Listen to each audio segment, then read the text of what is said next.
হযরত ওমর ফারুক রাদিয়াল্লাহু তাআলা আনহু তখনও তিনি কাফের ছিলেন। হযরত ওমর রাদিয়াল্লাহু তাআলা আনহু তখন তিনি কাফের। বিশ্বনবী সাল্লাল্লাহু আলাইহি সাল্লাম দোয়া করেছিলেন, আল্লাহ হযরত ওমরকে অথবা আবু জাহেলকে তুমি ইসলামের জন্য কবুল করে নাও, যে কোনো একজনকে ইসলামের জন্য কবুল করে নাও। জোরে বলুন সুবহানাল্লাহ। হযরত ওমর বিশ্বনবীর এই দোয়া করার পর থেকে বিশ্বনবীর প্রতি তার একটা কি যেন ভালোবাসা পয়দা হয়ে গেল। বিশ্বনবী যেখানে যান হযরত ওমর চুপে সারে সেই জায়গার মধ্যে চলে যান। একদিন বিশ্বনবী হযরত মুহাম্মদ রাসূলুল্লাহ সাল্লাল্লাহু আলাইহি ওয়াসাল্লাম নামাজ পড়ার জন্য তিনি গেলেন। ইশার নামাজ। জোরে বলেন কোন নামাজ? হযরত ওমর চুপে সারে বিশ্বনবীর বাড়িতে গেলেন। বিশ্বনবী সাল্লাল্লাহু আলাইহি ওয়াসাল্লাম যখন ইশার নামাজ শুরু করে দিলেন, যখন সূরা ফাতিহা পড়লেন, হযরত ওমর রাদিয়াল্লাহু তাআলা আনহু শুনতে লাগলেন। কি মধুর কোরআনের এই কথাগুলো। জোরে বলুন সুবহানাল্লাহ। কত না সুন্দর আয়াত। বিশ্বনবী সূরা ফাতিহা শেষ করলেন, এরপরে সূরা হাক্কা তেলাওয়াত করতেছেন। আল হাক্কাতু মাল হাক্কা ওয়া মা আদরাকা মাল হাক্কা। বলুন আল্লাহু আকবার। কত না সুন্দর কোরআনের এই গাঁথনি, কত না সুন্দর কোরআনের এই মিলগুলো। কোরআনুল কারীমকে কত যেন রূপ রস ছন্দ অলংকার ব্যবহার করা হয়েছে, এরকম বোঝানো হচ্ছে যে কবিতার লাইনের মতো কোরআনুল কারীমটা মনে হচ্ছে। জোরে বলুন সুবহানাল্লাহ।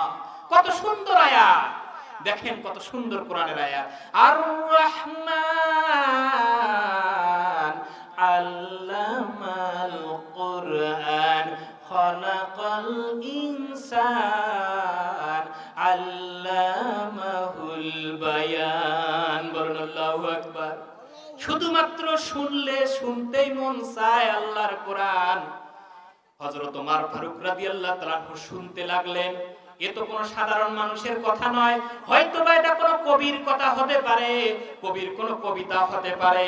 আর বিশ্বনবী হয়তোবা কবি হয়ে গেছেন, আর ওই কবির কবিতাগুলো নামাজের ভিতরে আবৃত্তি বিশ্বনবী করতেছেন। এটা হযরত ওমর রাদিয়াল্লাহু তাআলা আনহুর মনে হতে লাগলো। বিশ্বনবী ইশার নামাজ পড়তেছেন, জোরে জোরে কিরাত পড়তেছেন, আর ওমর রাদিয়াল্লাহু তাআলা আনহু বিশ্বনবীর পেছনে চুপে চুপে এক কোণায়, রাতের বেলা কেউ দেখে না। হযরত ওমর রাদিয়াল্লাহু তাআলা শুনতে লাগলেন, কি যেন সুন্দর তেলাওয়াত করতেছে, কি মধুর। এটা কোরআনের আয়াত। সে কিন্তু জানে না, বরং সে মনে করতেছে এটা কোনো কবির কথা হতে পারে। হযরত ওমরের যখন মনে হলো এটা কোনো কবির কথা হতে পারে, বিশ্বনবী নামাজের ভিতরে হযরত ওমর রাদিয়াল্লাহু তাআলা আনহুর মনের ভিতরে উদ্রেক হওয়া সেই প্রশ্নের জবাব দিয়ে দিলেন। হযরত ওমর রাদিয়াল্লাহু তাআলা আনহুর সেই প্রশ্নের জবাব বিশ্বনবী নামাজের ভিতরে দিয়ে দিচ্ছেন। ওয়া মা হুয়া বিকাউলি শাঈর কলিলাম মা তুমিনুন। বলুন আল্লাহু আকবার। আল্লাহর নবী বলে দিলেন এটা কোনো কবির কথা নয়। নামাজের ভিতরে তিনি প্রশ্নের জবাব দিলেন হযরত ওমরের, যেটা কোনো কবির কথা নয়। হযরত ওমর আশ্চর্যিত হলেন, থমকে দাঁড়াইলেন। কি অবস্থা! বিশ্বনবী নামাজ পড়তেছেন আর আমি তার পেছনে রয়েছি। আমার মনের ভিতরে একটা প্রশ্ন জাগলো, বিশ্বনবী নামাজের ভিতরে আমার প্রশ্নের জবাব দিলেন, যেটা কোনো কবির কথা নয়। হযরত ওমরের মনে হতে লাগলো এটা যদি কোনো কবির কথা না হয়, তাহলে এটা গণকের কথা হতে পারে না, সাধারণ মানুষের এটা কথা হতে পারে না। হযরত ওমর ফারুক রাদিয়াল্লাহু তাআলা আনহুর মনে যখন এরকম একটা প্রশ্নের উদ্রেক হয়ে গেল, যেটা কোনো গণকের কথা হতে পারে, বিশ্বনবী তখন হযরত ওমর রাদিয়াল্লাহু তাআলা আনহুর মনের ভিতরে উদ্রেক হওয়া সেই প্রশ্নের জবাব নামাজের ভিতরে দিয়ে দিলেন। সুবহানাল্লাহ। ওয়ালা বিকাউলি কাহিন ওয়ালা বিকাউলি কাহিন কলিলাম মা তাযাক্কারুন। এটা কোনো গণকের কথা নয়। জোরে বলেন সুবহানাল্লাহ। বিশ্বনবী বললেন এটা কোনো গণকের কথা নয়, তোমাদের কম সংখ্যক এর থেকে শিক্ষা গ্রহণ করে থাকো। প্রথমে বললেন এটা কোনো কবির কথা নয়, এটা কোনো কবির কথা নয়, তোমরা কম সংখ্যকেই তা বিশ্বাস করো। পরে বললেন এটা কোনো গণকের কথা নয়, তোমরা কম সংখ্যকে এর থেকে শিক্ষা গ্রহণ করে থাকো। জোরে জোরে বলুন সুবহানাল্লাহ। হযরত ওমর এবারে আশ্চর্যিত হয়ে গেলেন, থমকে দাঁড়াইলেন। বিশ্ব নবী নামাজ পড়তেছেন, আমি তার পেছনে চুপে চুপে শুনতেছি। আমার মনে দুইটি প্রশ্ন জাগলো, দুইটা প্রশ্নের জবাব বিশ্ব নবী কোরআনুল কারীম থেকে দিয়ে দিলেন, কিরাত থেকে দিয়ে দিলেন, নামাজের ভিতরেই দিয়ে দিলেন। হযরত ওমর রাদিয়াল্লাহু তাআলা আনহুর মনে হতে লাগলো, এটা যদি কোনো কবির কথা না হয়, এটা যদি কোনো গণকের কথা না হয়, তাহলে কথাটি কার হবে? জোরে বলুন আল্লাহু আকবার।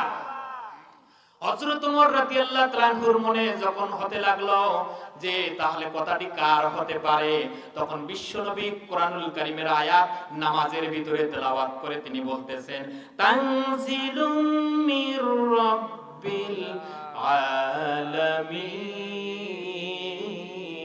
আলামিন। বলুন আল্লাহু আকবার। আল্লাহ তাআলা বলতেছেন এটা হলো তোমার রবের পক্ষ থেকে নাজিলকৃত এগুলো আয়াতে কারিমা। জোরে বলুন সুবহানাল্লাহ। এটা সাধারণ কোন মানুষের কথা নয়, এটা হলো যিনি রব, যিনি সৃষ্টিকর্তা, পালনকর্তা, আইনদাতা, সেই রবের বাণী। এটা সাধারণ কোন মানুষের কথা নয়। জোরে জোরে বলুন সুবহানাল্লাহ। এই তো হযরত ওমরের মনে একটা ভালোবাসা তৈরি হয়ে গেল।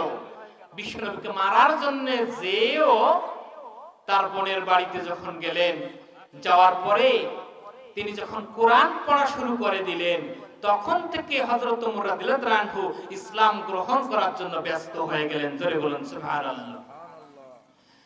নাঙ্গা তরবারি হাতে নিয়ে বিশ্বনবীর দরবারে হযরত ওমর রাদিয়াল্লাহু তাআলা আনহু চলে গেলেন।